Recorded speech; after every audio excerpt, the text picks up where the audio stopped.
Hello everyone, good morning, welcome to knowledge account. আমি কুন্তল মাহিন্দার তোমাদের সাথে ডিসকাস করব 22 আগস্ট 2021 এর daily current affairs in Bengali with static GK. দেখো, তোমাদের আগের দিন আমি এই ইম্পর্ট্যান্ট ভিডিওগুলো পাবলিশ করেছিলাম। তার মধ্যে 1000 জিকে রয়েছে ইন্ডিয়ান জিওগ্রাফির, top 300 science GK for any competitive exam in Bengali, 200 MCQ on Mughal empire, 300+ West Bengal GK.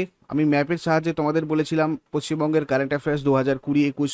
তো এগুলো সবকটা লিঙ্ক তোমরা এই ভিডিওর কমেন্ট বক্সে পাবে, বা জুলাই কারেন্ট অ্যাফেয়ার্সের পিডিএফ এরও লিঙ্ক এই ভিডিওর কমেন্ট বক্সে রয়েছে। ফার্স্ট প্রশ্ন আজকের, 2021 হরুন গ্লোবাল 500টা সবচেয়ে মূল্যবান কোম্পানির তালিকা শীর্ষস্থানে কোন কোম্পানি রয়েছে? তো দেখো, অ্যাপেল রয়েছে টপ 500 কোম্পানির মধ্যে একদম শীর্ষস্থানে। প্রথম স্থানে রয়েছে অ্যাপেল। অ্যাপেলের সিইওকে টিম কুক, প্রতিষ্ঠা সাল 1 এপ্রিল 1976। এর হেডকোয়ার্টার ক্যালিফোর্নিয়ার ইউনাইটেড স্টেটসের ক্যালিফোর্নিয়াতে রয়েছে। সেকেন্ড পজিশনে রয়েছে মাইক্রোসফট, থার্ড পজিশনে রয়েছে অ্যামাজন, ফোর্থ পজিশনে রয়েছে অ্যালফাবেট, আর ফিফথ পজিশনে রয়েছে ফেসবুক। নেক্সট, কোন কেন্দ্রীয় মন্ত্রী সেন্টার ফর রিসার্চ অ্যান্ড ইনোভেশনের উদ্বোধন করেছেন? সেন্টার ফর রিসার্চ অ্যান্ড ইনোভেশনের উদ্বোধন করেছেন ধর্মেন্দ্র প্রধান। বর্তমানে ধর্মেন্দ্র প্রধান কেন্দ্রীয় শিক্ষামন্ত্রী পদে কিন্তু নিযুক্ত রয়েছেন। ইন্ডিয়ান ইনস্টিটিউট অফ টেকনোলজি হায়দ্রাবাদে, আইআইটি হায়দ্রাবাদে প্রতিষ্ঠিত কৃত্রিম বুদ্ধিমত্তার গবেষণা ও উদ্ভাবন কেন্দ্রের কার্যত উদ্বোধন করেছেন কেন্দ্রীয় শিক্ষামন্ত্রী ধর্মেন্দ্র প্রধান। আইআইটি হায়দ্রাবাদ এটা তৈরি করেছে। আইআইটি হায়দ্রাবাদ এটা তৈরি হয়েছে। Lahore book one of partition trilogy, এই বইটার লেখককে? এটার লেখক হচ্ছেন মনরিত সৌদি সোমেশ্বর। এটা হারপার কলিন্স সম্প্রতি প্রকাশ করেছে। ভারতীয় নৌবাহিনী কোন দেশের সাথে চীন সাগরে দ্বিপাক্ষিক নৌসেনা মহড়া অনুষ্ঠিত করতে চলেছে? তো এটা হচ্ছে ভিয়েতনামে। ভারতের আইএনএস রণবিজয় এবং আইএনএস কোরা নামের দুটো যুদ্ধ জাহাজ এই মহড়ায় অংশ নিতে চলেছে। ভিয়েতনামের রাজধানী হ্যানয়, ভিয়েতনামের মুদ্রা ডং। কোন সোশ্যাল মিডিয়া ভারতে small business loans initiative launch করেছে? Small business loans initiative launch করেছে Facebook. Facebook India has launched the Small Business Loans Initiative in India in partnership with the online lending platform Indifi. ফেসবুকের প্রতিষ্ঠা সাল ফেব্রুয়ারি 2004। Chief executive officer ফেসবুকে রয়েছেন এখন mark Zuckerberg, এবং এটার হেডকোয়ার্টার ক্যালিফোর্নিয়া, ইউনাইটেড স্টেটসের ক্যালিফোর্নিয়াতে। নেক্সট, কোন ব্যাংক নিও collection digital repayment platform launch করেছে? তো এটা লঞ্চ করেছে কোটাক মাহিন্দ্রা ব্যাংক। দেখো, Kotak Mahindra bank has launched A platform named নিও collections, which is a do it yourself digital repayment platform for missed loan repayments. Kotak Mahindra ব্যাংকের প্রতিষ্ঠা সাল 2003। কোটাক মাহিন্দ্রা ব্যাংকের হেডকোয়ার্টার মহারাষ্ট্রের মুম্বাইয়ে রয়েছে। আর কোটাক মাহিন্দ্রা ব্যাংকের এমডি অ্যান্ড সিও রয়েছেন উদয় কোটাক। কোন সংস্থা সাগো নামে একটা অ্যাডভাইজারি গ্রুপ গঠন করলো? এটা করেছে world health organization. World Health Organization has created a new advisory group named the International Scientific Advisory Group, SAGO, Group of Origins of Novel Pathogens, or SAGO. World health অর্গানাইজেশনের president এখন রয়েছেন Tedros Adhanom. এটার headquarter Geneva, সুইজারল্যান্ডের। আর এর প্রতিষ্ঠা সাল হচ্ছে 7 April 1948। সম্প্রতি প্রয়াত মাকি কাজি কোন পাজল গেমের স্রষ্টা ছিলেন?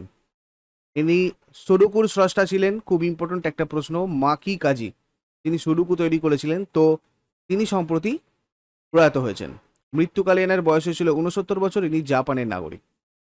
নেক্সট, কোন রাজ্য বা কেন্দ্রশাসিত অঞ্চলে প্রথম হিমালয়ান ফিল্ম ফেস্টিভ্যাল অনুষ্ঠিত হতে চলেছে? তো এটা অনুষ্ঠিত হতে চলেছে লাদাখে। লাদাখের রাজধানী লেফটেন্যান্ট গভর্নর রাধাকৃষ্ণ মাথুর। কোন কোম্পানি ভারতের চতুর্থ আইটি ফার্ম হিসাবে 3 ট্রিলিয়ন টাকার মার্কেট ক্যাপিটালাইজেশন স্পর্শ করেছে? তো এটা করেছে সম্প্রতি এইচএল টেকনোলজিস। এইচএল টেকনোলজিসের সিইও রয়েছেন সি বিজয় কুমার। এর হেডকোয়ার্টার নয়ডা এবং প্রতিষ্ঠা সাল 1976 এর 11 অগস্ট। আগের দিন তোমাদের অনেকগুলো প্রশ্ন জিজ্ঞাসা করেছিলাম, তার মধ্যে প্রথম প্রশ্ন ছিল সংবিধানের কত নম্বর ধারায় দেশের রাষ্ট্রপতি হাইকোর্টের বিচারপতিকে নিয়োগ করে থাকে। তো এক্ষেত্রে আর্টিকেল 217 হয়ে যাবে। হাইকোর্টের বিচারপতি কত বছর বয়সে অবসর গ্রহণ করেন? 62 বছর। সুপ্রিম কোর্টের প্রধান বিচারপতি কত বছর বয়সে অবসর গ্রহণ করেন? 65 বছর। ফিলিপিন্সের পার্লামেন্টের নাম দ্য কংগ্রেস। মালদ্বীপের পার্লামেন্টের নাম মজলিস। আর আজকে তোমাদের জন্য প্রশ্ন থাকবে নির্বাচন কমিশনের কথা সংবিধানের কোন ধারায় উল্লেখ রয়েছে? ইতালি পার্লামেন্টের নাম কি? সুপ্রিম কোর্টের 48তম প্রধান বিচারপতি পদে কে নিযুক্ত রয়েছেন? কত সাল 48তম প্রধান, কত সাল থেকে প্রথম নোবেল পুরস্কার দেওয়া হয়? কেমন? তো এগুলো তোমরা আমাকে শেষকালে কমেন্ট বক্সে জানাও। আমি প্রতিদিনের মতো আগের দিনের যে কারেন্ট অ্যাফেয়ার্সগুলো ছিল সেগুলো একবার কুইক রিভাইজ দিয়ে দেবো। কোন রাজ্য সরকার রাজীব গান্ধী গ্রামীণ ভূমিহীন কৃষি মজদুর ন্যায় যোজনা লঞ্চ করেছে? তো এটা লঞ্চ করেছে ছত্তিশগড়। কোন রাজ্য বা কেন্দ্রশাসিত অঞ্চল ভারতের মধ্যে প্রথম স্মগ টাওয়ার তৈরি করেছে? দিল্লি। বিশ্ব মশা দিবস, ওয়ার্ল্ড মসকিউটো ডে, এটা কবে পালন করা হয়? 20 আগস্ট 2021। থিম ছিল reaching the zero malaria target. কোন দেশের গ্রামবাসী ও বিজ্ঞানীদের যৌথ প্রচেষ্টায় ডেল্টা রোবট তৈরি করা হয়েছে? ডেল্টা রোবট এটা হচ্ছে ইন্দোনেশিয়ার দেশের গ্রামবাসী এবং বিজ্ঞানীদের যৌথ প্রচেষ্টায় তৈরি হয়েছে। গোদরেজ ইন্ডাস্ট্রিজ লিমিটেডের নতুন চেয়ারম্যান হিসাবে কে নিযুক্ত হলেন? নাদির গোদরেজ। কোন ইন্স্যুরেন্স কোম্পানি ইশিল্ড নেক্সট নামে ইন্স্যুরেন্স লঞ্চ করেছে? এটা লঞ্চ করলো SBI life insurance. Fifth BRICS industry minister মিটিংয়ে ভারতের হয়ে কে অংশগ্রহণ করেছেন? পীযূষ গোয়েল। অপারেশন কুকরি এই বইটার লেখককে? এটা লিখেছেন রাজপাল পুনিয়া আর MS দামিনী পুনিয়া। মধ্যপ্রদেশের কোন রেলওয়ে স্টেশনে রেল কোচ ওয়াশিং প্ল্যান্ট তৈরি হয়েছে? Habibganj railway station. 2021 world athletic under twenty championship কোথায় শুরু হয়েছে? নাইরোবিতে। তোমাদের WBPSC ক্যাটাগরি আনএকাডেমি যেটা রয়েছে, এখানে তোমাদের একটা লিমিটেড পিরিয়ড অফার রয়েছে সাবস্ক্রিপশন নেওয়ার ক্ষেত্রে। তোমরা যদি 1 বছরের সাবস্ক্রিপশন নাও সেক্ষেত্রে 2 মাসের এক্সট্রা, এবং যদি 2 বছরের নাও সেক্ষেত্রে 3 মাস এক্সট্রা তোমাদের সাবস্ক্রিপশন আনএকাডেমি তোমাদের ফ্রি দিচ্ছে, যেটা লিমিটেড পিরিয়ড অফার। তোমরা এই নলেজ 60 লাইভ কোডটা ইউজ করতে পারো 10% ডিসকাউন্টের জন্য। যেমন এখন আপকামিং যেসব ব্যাচেসগুলো রয়েছে আমি তোমাদের একটু জানিয়ে দিই। আগমনী foundation course for WBCS 2022 prelims and men's batch 17, এই ব্যাচটা তো চলছে। এখানে আমি তোমাদের ম্যাথের ক্লাস করাচ্ছি অলরেডি। এক্সপার্ট ব্যাচ আবার ম্যাথ রিজনিং ইংলিশের একটা 23 আগস্ট থেকে স্টার্ট হচ্ছে। দেখো SSC গ্রুপ সি স্কলারশিপ টেস্টের ব্যাপারটাও তোমাদের আবার বলে দিই। এটা 1 ঘন্টার একটা 60 নম্বরের টেস্ট হবে।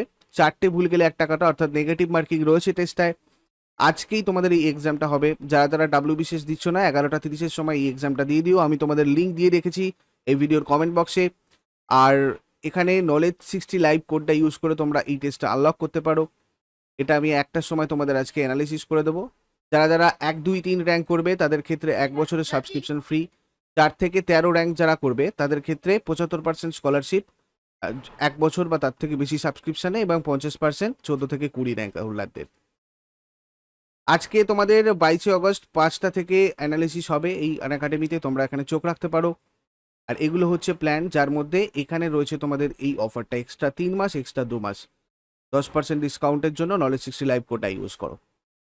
এরপর দেখা হচ্ছে তোমাদের সাথে আবার কালকে সকালে, কেননা আমি তোমাদের চেষ্টা করব আজকে WBCS এর কোয়েশ্চেন অ্যানালিসিস করার। যদি না পেরে উঠি তোমাদের কালকেই ওগুলো করব। আর কাল থেকে আমাদের আবার WBPর ফাইনাল যে প্রিপারেশন সেটা স্টার্ট হবে, এবং ম্যাথের ক্লাসও কালকে থেকে, ম্যাথ রিজনিংও কালকে থেকে চেষ্টা করব স্টার্ট করার। কেমন? Thank you so much. সবাই ভালো থাকবে, সুস্থ থাকবে। আর যাদের WBCS এক্সাম রয়েছে কেউ দেখছো যদি এখন, অবশ্যই তাদেরকে বেস্ট অফ লাক।